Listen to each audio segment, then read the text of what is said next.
नमस्कार दोस्तों, तुंगभद्रा नदी के तट पर स्थित हम्पी शहर मध्यकालीन हिंदू साम्राज्य विजयनगर की राजधानी हुआ करता था। हम्पी का सबसे पुराना नाम पंपा, फिर इसके बाद विजयनगर और अब इसे हम्पी के नाम से जाना जाता है। विजयनगर साम्राज्य का पतन मध्यकालीन हिंदू साम्राज्य के इतिहास में एक अभूतपूर्व घटना था। इसके बाद भारत में हिंदू साम्राज्य का सत्यानाश हो गया और फिर कभी उठ नहीं पाया। विजयनगर साम्राज्य के पतन के साथ डेक्कन मुस्लिम सल्तनत की सेनाएं ने हम्पी और उसके आसपास हजारों हिंदुओं को कत्लेआम किया। अब हम्पी में विजयनगर साम्राज्य के खंडहर ही अवशेष के रूप में बचे हैं। इसे देखने से ऐसा प्रतीत होता है कि किसी समय यहाँ समृद्धशाली साम्राज्य राज किया करता था। आप ऐसे समझ लीजिए जैसे कि आप सुबह सुबह एक ऐसी संग्रहालय में प्रवेश कर रहे हो जो चारों तरफ से खुला हो और 16वीं सदी का समृद्ध शहर हो। एक कल्पना नहीं, हकीकत है।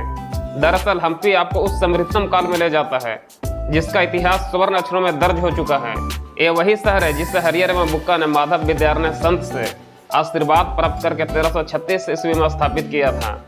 यहाँ कभी विजयनगर साम्राज्य के सबसे प्रतापी राजा कृष्णदेवराया और उनके अति बुद्धिमान सलाहकार तेनालीराम रहते थे। विजयनगर साम्राज्य राजा कृष्णदेवराया के शासनकाल में अतुलनीय ऊंचाई हासिल की।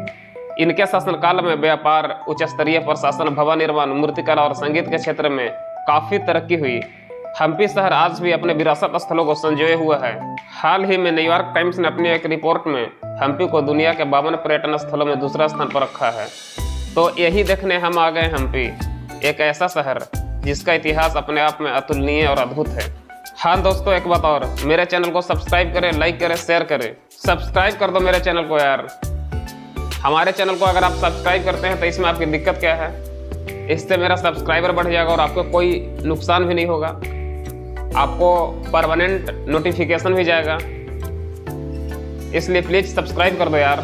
एक विवाहित महिला थी, इनको सती होने का प्रमाण मिलता है। इनके हाथों में चूड़ियां और गले में हार के साथ साथ कई ज्वेलरी पहने हुए हैं। सती होने वाले महिला को समाज में उच्च स्थान प्राप्त था। यहाँ पर आने जाने वाले यात्रियों के लिए पीने का पानी का व्यवस्था था। ये जो होल देख रहे हैं, इसमें पाइप से अंडरग्राउंड से पानी आता था जो सीधे टैंक में जाकर गिरता था। हम्पी फोर्ट जाने वाले रास्ते में मानव निर्मित दिखने वाला ये माउंटेन वास्तविकता में नेचुरल है। इस नेचुरल माउंटेन देखने के बाद ऐसा लगता है पत्थर के ऊपर पत्थर रखकर मानव निर्मित माउंटेन बनाया गया है। ये हमारे ऑटो ड्राइवर हैं, हम 1200 रुपये में ऑटो हायर किए हैं। ये स्टोन ईटिंग प्लेट के बारे में कुछ कहना चाहते हैं। देखिए, ये नॉर्मल प्लेट है। हाँ, उसका कप सिस्टमेटिक है। हाँ। बनाना लीफ प्लेट है, उसका कप सिस्टमेटिक है। हमें इस टाइम में कप सिस्टमेटिक का यूज करते ना स्नैक्स रखने का, वो 500 साल का पहले कप सिस्टमेटिक है। इधर से उधर तक पूरा भोजनशाला बोलता, खाना का स्कूल। हाँ, यहाँ पर 2 स्टोरीज प्रचलित है। एक स्टोरी के अनुसार यहाँ कैदी लोग खाना खाते थे। दूसरे स्टोरी के अनुसार यहाँ राजन के फोर्ट में काम करने वाले लोग खाना खाते थे। स्टोन ईटिंग प्लेट गहरे जलमार्ग के दोनों तरफ स्थित है। इस जलमार्ग का उपयोग थालियों के साफ सफाई के लिए किया जाता था। भारतीय पुरातात्विक विभाग के खुदाई में स्टोन ईटिंग प्लेट के पास एक सरोवर मिला है। इसमें कैदी और राजन के फोर्ट में काम करने वाले लोग स्नान किया करते थे। ये रानी का स्विमिंग पूल है। इस रानी के स्नानागार के नाम से भी जाना जाता है, जो एक भव्य चौकोर संरचना है।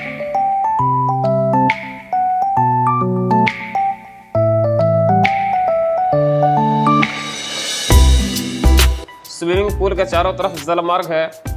इसमें बाहर से पानी लाकर स्टोर किया जाता था। स्विमिंग पूल में पानी की कमी होने पर यहाँ से पानी सप्लाई किया जाता था।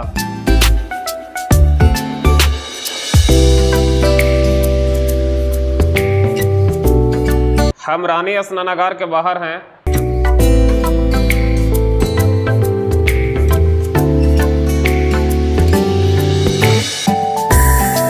हम रानी स्नानागार के अंदर जा रहे हैं। रानी के स्विमिंग पूल के तालाब को देखिए, कितना भव्य और शानदार तरीके से अलंकृत किया गया है। इसका आकार वर्गाकार है जो 15 वर्ग मीटर में फैला है और 1.8 मीटर गहरा है। तालाब में कई बालकनियां हैं जो छोटे छोटे खिड़कियों से सजी हुई है। अब ये तालाब खाली है, लेकिन विजयनगर साम्राज्य के जमाने में सुगंधित फूलों से भरा सुगंधित पानी इस स्नानागार तालाब में भरा रहता था। इसमें राजन के परिवार के महिलाएं और उनके सहेलियां स्नान करती थी। ये जो होल देख रहे हैं, इससे पुराने हो चुके पानी को बाहर निकाला जाता था। रानी स्नानागार का बाहरी भाग साधारण है और इसका अंदरूनी भाग इंडो इस्लामिक शैली से अलंकृत है। वर्गाकार स्नानागार के चारों तरफ अलंकृत छज्जे वाले बरामदे हैं।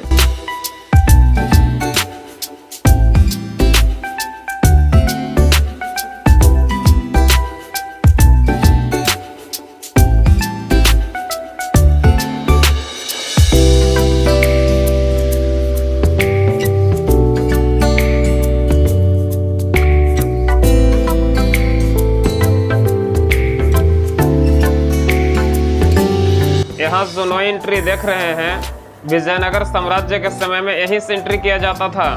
स्विमिंग पूल में पानी की कमी होने पर इस जलमार्ग से बाहर से पानी अंदर डाला जाता था।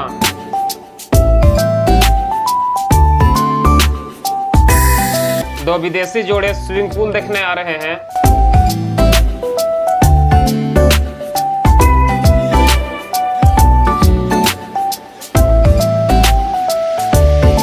ये दो गोदाम है, इसमें खाने पीने के सामान रखा जाता था।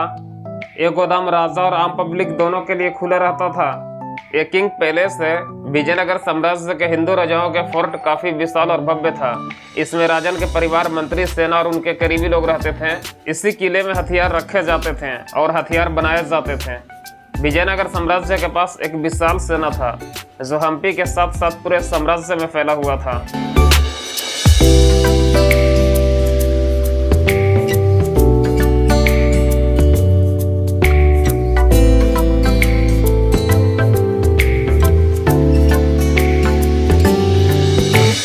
ये हजार रामचंद्र मंदिर है जो वीर हरियर के महल के पश्चिमी छोर पर है। ये हजार रामचंद्र मंदिर के मेन गेट है। हजार रामचंद्र मंदिर के मेन गर्भगृह के पीछे एक छोटा तीर्थ है। फिलहाल इसमें कोई मूर्ति स्थापित नहीं है। हजार रामचंद्र मंदिर के दीवारों पर रामायण और भागवत के कुछ प्रकरणों के सैकड़ों चित्र बनाकर उल्लेख किया गया है, इसलिए इस मंदिर को हजार रामचंद्र मंदिर कहते हैं। साउथ इंडिया के मंदिर में कुआं या तालाब जरूर रहता है। ये इस मंदिर का कुआं है। हजार रामचंद्र मंदिर के मेन गर्भगृह का मेन गेट है। इसके अंदर के स्ट्रक्चर को अलग तरीके से डिजाइन किया गया है।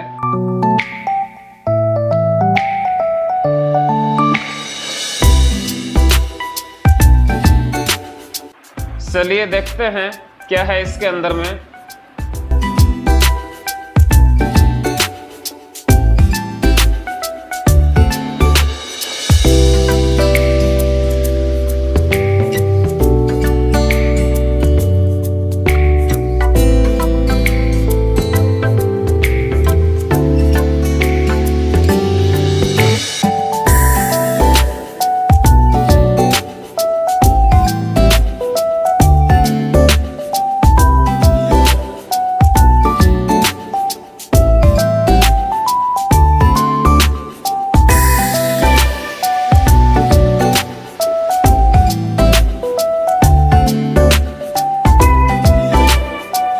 ये मेन गर्भगृह है। फिलहाल मेन गर्भगृह बंद है। एक मंडपम है, श्रद्धालु इसको बैठने के लिए यूज करते थे। रामायण काल के प्रकरणों को चित्र बनाकर उल्लेख किया गया है। हजार रामचंद्र मंदिर के सामने हजार रामचंद्र बाजार है जो करीब 930 मीटर लंबा है। इसमें कई छोटे छोटे पवित्र स्थल है जो अब खंडहर में बदल गए हैं। शिलालेखों के अनुसार इस पथ को क्रमुक पर्णपान विधि कहा जाता है जो विजयनगर साम्राज्य के राजधानी हम्पी की लोकप्रिय मुख्य सड़क थी। अपने नाम क्रमुक पर्णपान के कारण इस पथ का नाम पान सुपारी बाजार कहा गया। यहाँ दैनिक बाजार के साथ साथ शुक्रवार को साप्ताहिक बाजार भी लगता था। इस पथ के बाई और देवी दुर्गा का मंदिर है जिसे स्थानीय भाषा में पतंडा एलम्बा कहा जाता है। महानवमी उत्सव के दौरान विजयनगर शासक देवी की उपासना करते थे। ये हाथी जलाशय है जिसका आकार वर्गाकार है। इसे अन्य बावी नाम से भी जाना जाता था जिसका अर्थ होता है हाथी का कुआं। इसका इस्तेमाल पत्थर के बना नाद में पानी सप्लाई के लिए किया जाता था। इसके बगल में पत्थर का बना एक बड़ा नाद है जिसमें 2000 लीटर जल संचयन की क्षमता है। ये 12 मीटर लंबा है। इसका उपयोग जानवरों के पानी पिलाने और चारा खिलाने के लिए होता था। इस नाद में एक तरफ छोटा छेद है जो नाद का सफाई करते समय खुला रखा जाता था जिससे कि गंदे पानी की निकासी हो सके। सफाई करने के बाद इसे बंद कर दिया जाता था। शिलालेखों से मिली जानकारी के अनुसार ये वही स्थान है जहां राजा आम पब्लिक से मिलते थे, फरियाद सुनते थे और लोगों को संबोधित करते थे। विजयनगर साम्राज्य के रानी के फोर्ट का खंडहर।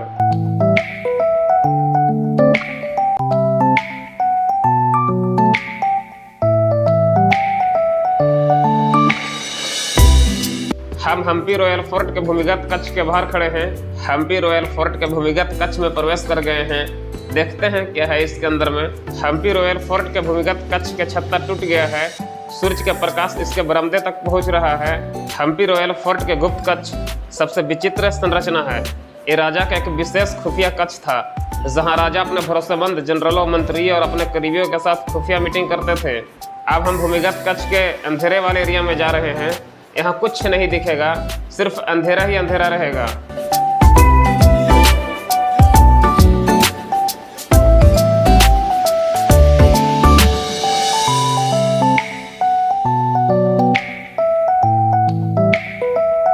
अब हम भूमिगत कक्ष से बाहर निकल रहे हैं।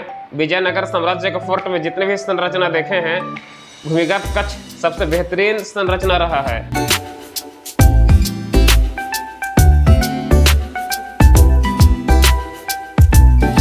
ये हम्पी फोर्ट के बीचों बीच स्थित स्टेजनुमा वर्गाकार कक्ष है। इसमें रानी अपने सहेलियों के साथ नाच गाने का आनंद लेती थी।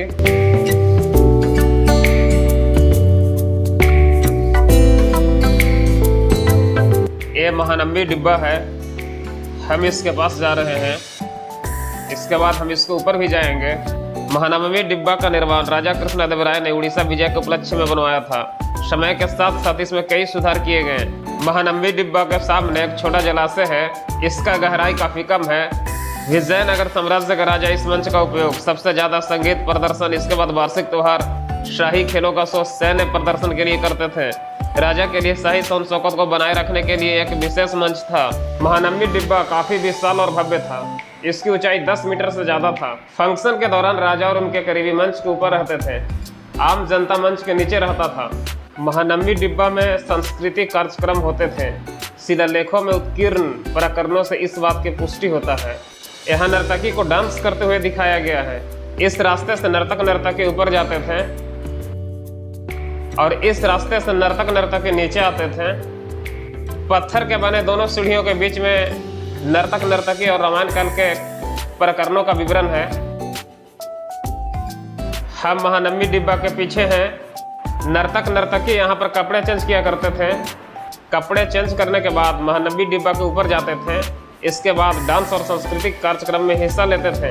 राज परिसर में स्थित काले पत्थर वाली चौकोर नक्काशीदार पुष्करनी समय के थपेड़े सहकर भी अन्य पुष्करनी से ज्यादा सुरक्षित बचा हुआ है।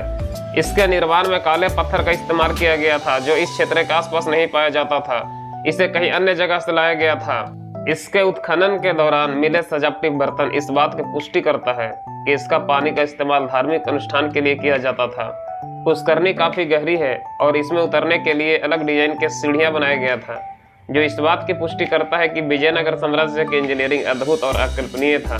पत्थर का बना जल मार्ग से पानी की कमी होने पर काले पत्थर की बनी पुष्करनी में पानी सप्लाई किया जाता था। इस जलमार्ग का कनेक्शन तुंगभद्रा बांध से था, यानी तुंगभद्रा बांध से काले पत्थर वाली पुष्करनी में पानी सप्लाई होता था। ये पत्थर का बना विशाल द्वार है, इसे एक शिला द्वार कहा जाता है। ऐसी कहानी प्रचलित है कि इसे हाथी ओपन और क्लोज करता था। ये वही स्थान है जहां राजा देशद्रोही के दोषी पाए जाने पर आम लोगों के सामने सजा देते थे। हम्पी राज परिसर के अंदर एक छोटा रेस्टोरेंट है। हम इसमें आलू परोठा खाने जा रहे हैं। ये काफी साफ सुथरा रेस्टोरेंट है। ये रेस्टोरेंट के अंदर का सीन है। ये हमें बाहर जाने के लिए कह रहे हैं। ये कह रहे हैं कि अंदर रिकॉर्डिंग करना मना है। रिकॉर्डिंग करने में भी कभी कभी बहुत प्रॉब्लम होता है यार।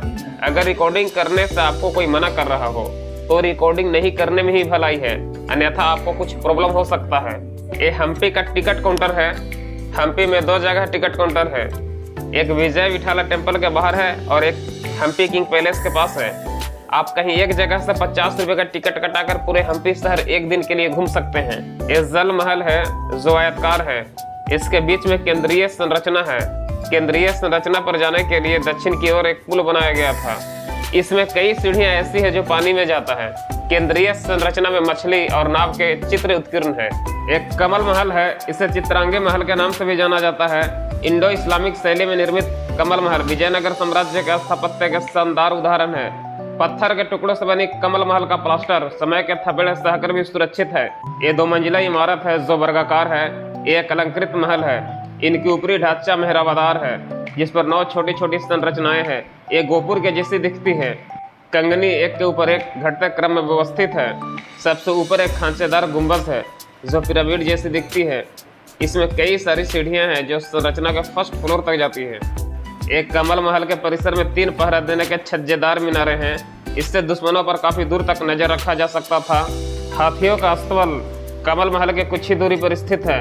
इंडो इस्लामिक शैली में निर्मित हाथियों का अस्तबल राजकीय हाथियों का घर था।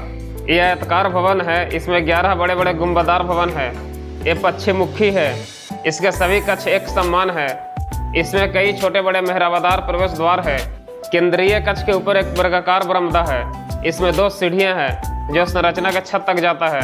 ये वृत्ताकार अष्टभुजीय मेहराबदार गुंबददार और अच्छे से व्यवस्थित किया हुआ स्मारक है। ये रक्षक गृह है। इसकी संरचना आयताकार है। ये दक्षिण मुखी भवन है जिसका प्रवेश द्वार ऊंचा व मेहराबदार है। इसमें धार्मिक और अधार्मिक दोनों प्रकार की मूर्तियां हैं जो आम जनता के लिए खुला हुआ है। एक कृष्णदेवराया का महल है जो पूर्वमुखी है। ये राज दरबार के पश्चिम में स्थित है। कृष्णदेवराया के महल के बारे में प्रारंभिक जानकारी डोमिंगो पेस के बर्नर से मिलता है। ये पुर्तगाल के रहने वाले थे जो कृष्णदेवराया के राजमहल में आए थे। महल 2 क्षेत्रों में विभाजित था। एक सार्वजनिक दरबार क्षेत्र, दूसरा आवासीय क्षेत्र। महल में आने वाले लोग सार्वजनिक दरबार क्षेत्र में आते थे। राजन के परिवार और उनकी गणिकाएं निजी दरबार क्षेत्र में रहती थी।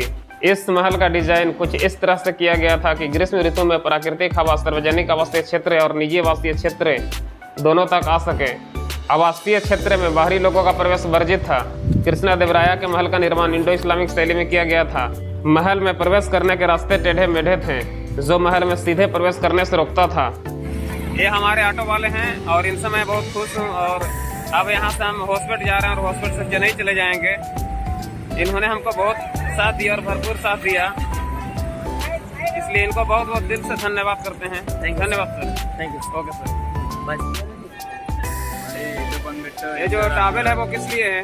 गमछा? हम हिंदू है भाई।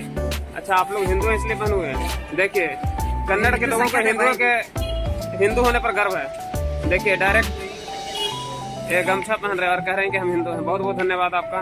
Thank you. Karnataka. Okay okay. देखिए